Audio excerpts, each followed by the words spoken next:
Around 900 students and staff assembled in the school grounds for this special event. One World Week begins today, highlighting the need for just dealings between nations. Paper cranes, a Japanese symbol for peace, were hung in the trees, and 200 green and gold balloons with messages of peace were released into the blustery sky. After a series of speeches, an official bicentenary photo of the school was taken, with a particular Australian flavour. Also, a giant rainbow serpent, believed by Aboriginals to be the giver and taker of life, was painted in the grounds to symbolise that mankind as a whole has this power, and it should be used wisely. Education Week in the Hunter begins officially tomorrow, when the Assistant Director of Education in New South Wales, Dr. Terry Burke, addresses a service at the Christchurch Cathedral.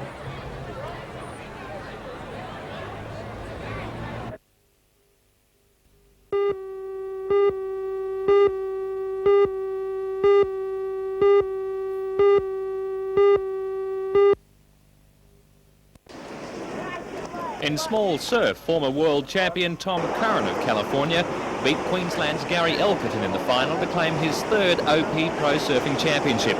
Curran beat defending world champion Damien Hardman of Australia in the semi-finals earlier in the day, then damaged his surfboard, forcing him to use a backup board in the finals.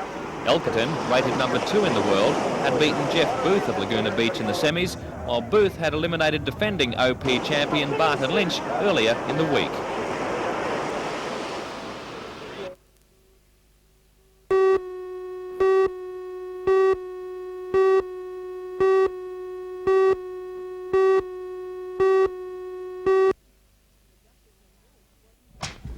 The Duchess of York wasn't the only one stealing the limelight in the baby birth stakes on the 8th of the 8th, 88. But as far as Vicky and Graham Beck were concerned, childbirth wasn't on the agenda that night. Their plans were soon reversed when young Hayley Nicole decided it was time to make her entrance into the world.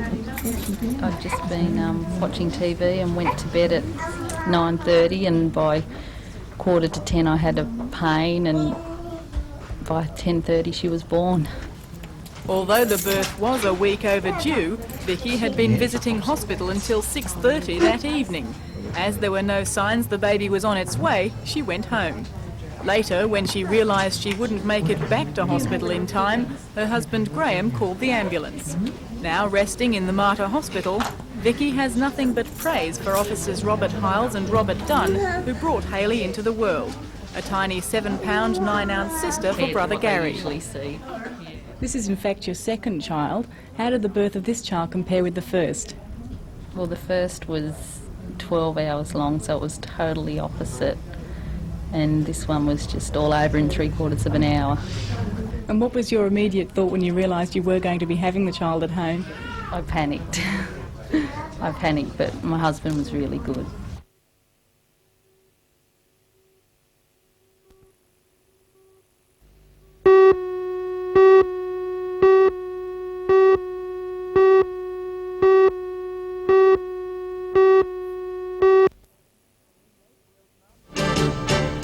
Mayfield mum is resting at the Mater Hospital following the surprise birth of her daughter this week. Vicky Beck had been in labour less than 1 hour when young Hayley Nicole made her entrance into the world. For all the news, join us tonight at 6.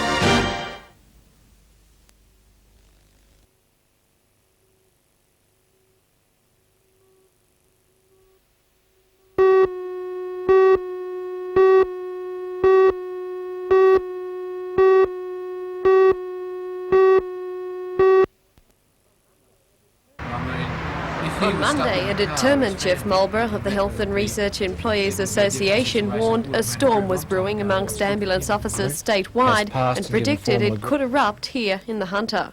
Do you think you could go as far as work bans?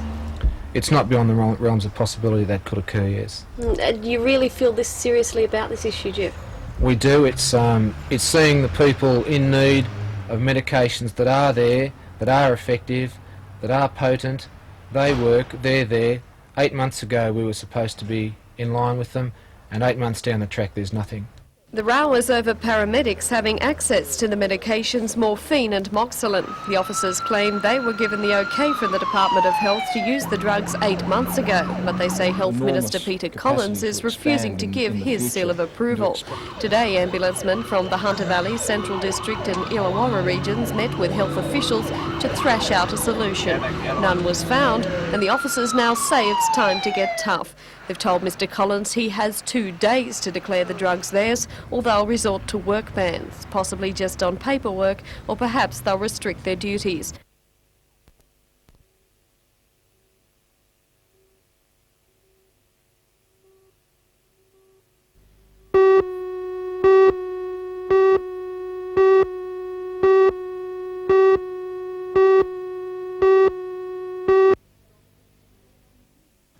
Gough Whitlam returned to Newcastle today for the first time for many years. He's now a member of a committee set up by the federal government to review the Constitution and makes no bones about the fact that he favours changes recommended by the committee. He's confident the majority will vote yes to the 4 issues to be put in the referendum on September the 3rd. They are to set 4-year terms for the Senate and the House of Representatives, give constitutional recognition to local government, guarantee the right to trial by jury, religious freedom and fair compensation for government-acquired land, and to provide for fair and democratic one vote, one value state and federal elections. No state, Queensland, Western Australia, Upper House and Tasmania, will be able to put off for more than a year the day when every elector has the same degree of influence in electing them. He says if a yes vote is passed, many more issues may be put to the people. He says Australians are more informed about the Constitution now than ever before, and says a yes vote would make for a fairer situation. Why then are people arguing for the no vote? Sheer cussedness. I mean, you'll get people, maybe 1 million or so people, voting against proposals, however sensible they are. But look how silly people were who voted against the Loan Council in the late 20s. How silly the people were who voted against Aborigines in 67. How silly people were who voted against social services in 46. How silly they were who voted against filling Senate vacancies with senators of the same party. But people did in each case. So you must face the fact that there will be people that will vote against any proposal, however sensible it is.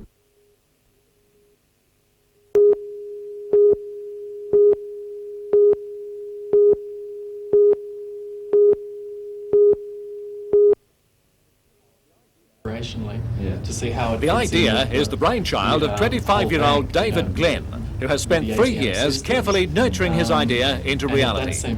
Glenn realised that automatic tellers handed out receipts, the backs of which were blank. Why not become the middleman between businesses wishing to expand turnover and institutions which could cover their existing costs by providing a medium? The result, the ATM giveaway. Doing marketing at university, I've always had an interest in advertising and promotion and that sort of thing. And I saw the space and realised that it could be put to good use. It took some time for Glenn to begin to convince such conservative institutions as banks and building societies to become involved. Greater Newcastle General Manager Bill Prince took some convincing. At first he said he was very sceptical. But Mr Prince has found the scheme has increased the turnover not just of the advertiser, but for him become as well. Party of some gimmicks that's going to backfire on you. At least, and consequently we have the usage of those machines, which is ideal for business for us as well. And that means more income again, particularly from people who aren't our members that have found out about it, and they're using our machines now, and that means that we're making money out of them using our machines. And it's all done simply by printing a giveaway coupon for an extra hamburger or an extra bottle of drink at a particular price on the back of the ATM receipt. And before you say, oh no, not just another form of junk mail, in actual fact, it's having the opposite effect. Instead of this area of footpath being littered with the debris of modern-day banking, it's now completely clear. We may find it even takes the coldness out of dealing with an ATM rather than a person over the counter inside. Some people, we found, now even say thank you to the technological hole in the wall. Ray Deneen for NBN News.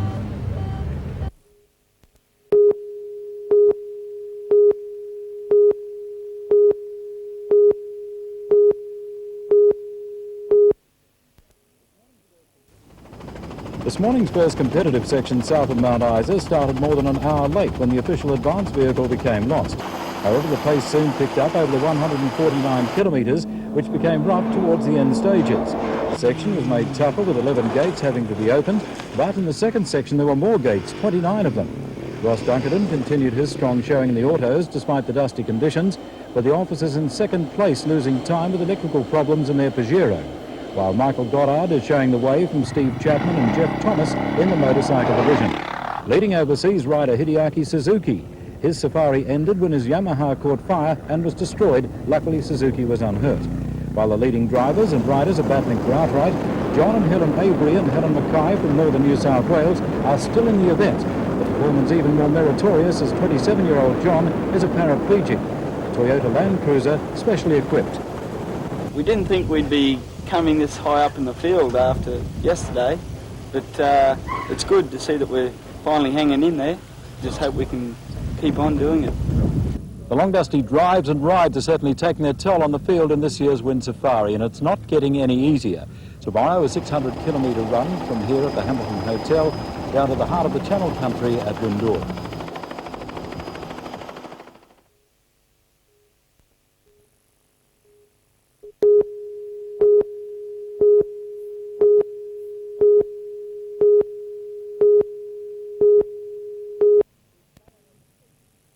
With bayonets fixed, the troops lined up for an inspection at the council chambers before exercising their right to freedom of entry.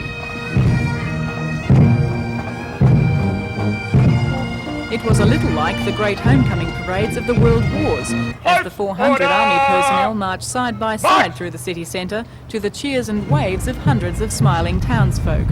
What it really was the reenactment of the great honour bestowed on Singleton's Army Base in 1966, when the then Mayor, Clive Burke, granted them the freedom of the city.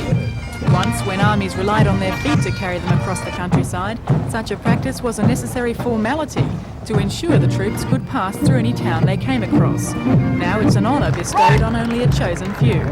And today's march was carried out with all the pomp and ceremony such an auspicious occasion deserves. The parade is one of the last activities Singleton has planned to celebrate the bicentenary.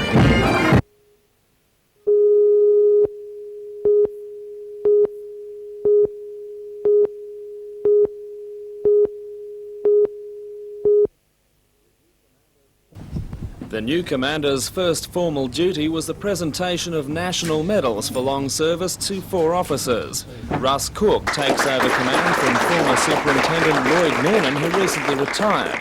The incoming commander hails from Goulburn, but already has definite ideas about policing in Newcastle.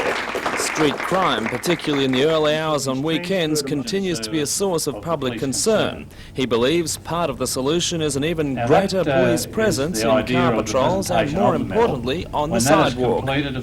What I would be seeking to do is to have our police more readily available at that time, being about amongst the people, getting to know them well, being in and out of these establishments so that problems don't occur, and that, as I say, the police get to know the people, and when that happens, you find that you don't get as much trouble, simply because if you're inclined to get into trouble and you know that the police know you, well, you tend to hold back a little bit. Chief Superintendent Cook says the emphasis will continue to be on community-based policing. Foot patrols would also serve to further everyday communication between the public and police on the beat.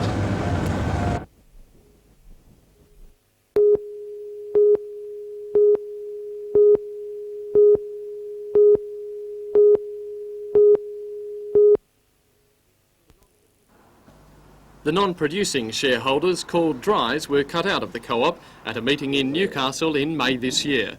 The cooperative board says the measure was necessary to bring the co-op into line with government legislation requiring all such organisations to be controlled by producing members.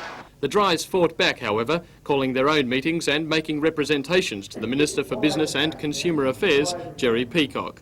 Today they were celebrating at least partial victory. The Minister has announced he will seek Cabinet approval to change the Cooperatives Act. The Minister also says he will recommend an interim law be introduced to cover the dry shareholders already affected. This will possibly involve the allocation of ex-shareholder notes of equal value to a share but not carrying voting rights. Buying back the dry shares cost the co-op $6 million, a capital base it is now desperate to replace. That partly prompted another meeting in Newcastle today, where the active shareholders overwhelmingly voted to up the minimum holding from 5 to 50 shares. General Manager of Dairy Farmers Don Kinnersley makes no secret of the fact that he would welcome the Dries money back now there is no risk of their influence. Whilst I fully support the current legislation, we could live with the Minister's suggestions as long as the control of the cooperative remains in the hands of the active members. And that, after all, is what the legislation was all about.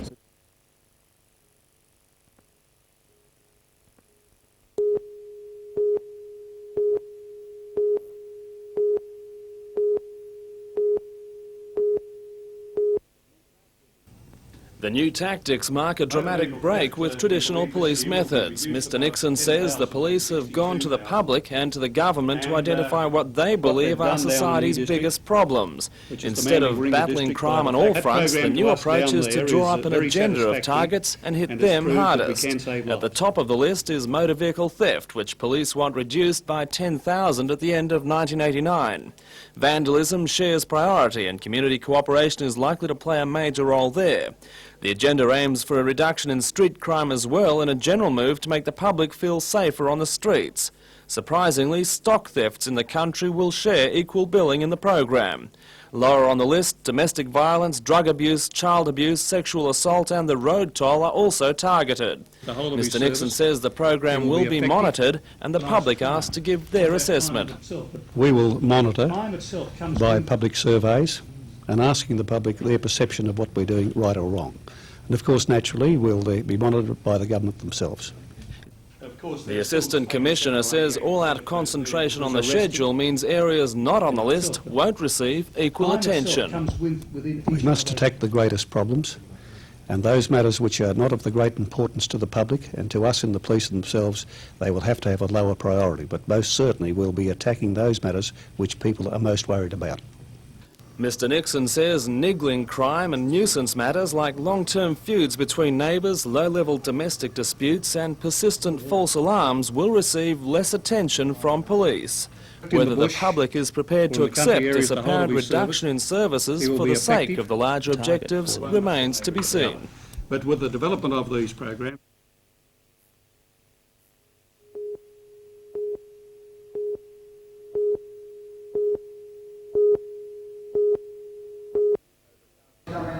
Overcast conditions forced the service indoors this year.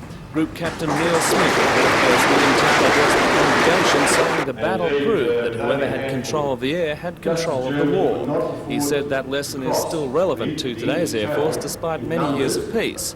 It's believed the last Australian pilot in the Battle of Britain died recently in Queensland, but the Newcastle Air Force Association believes there could be others. Hundreds of young men and women from Newcastle joined the RAF during the war, and many quite possibly took part in that most famous air battle.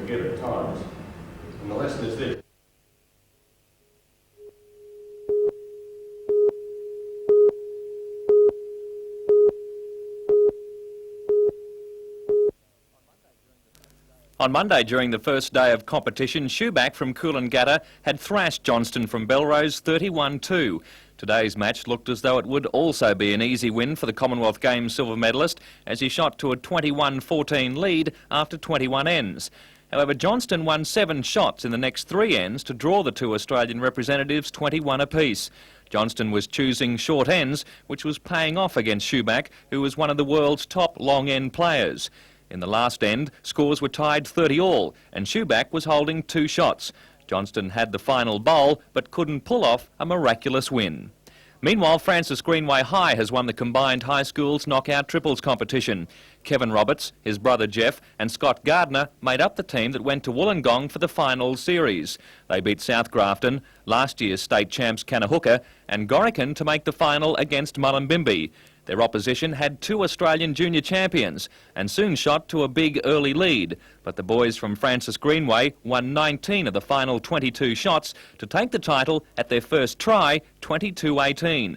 The team owes its good fortunes to the guidance and coaching of Beresfield Bowling Club members Barry Salter, Rob Robarbs and Barry Whips.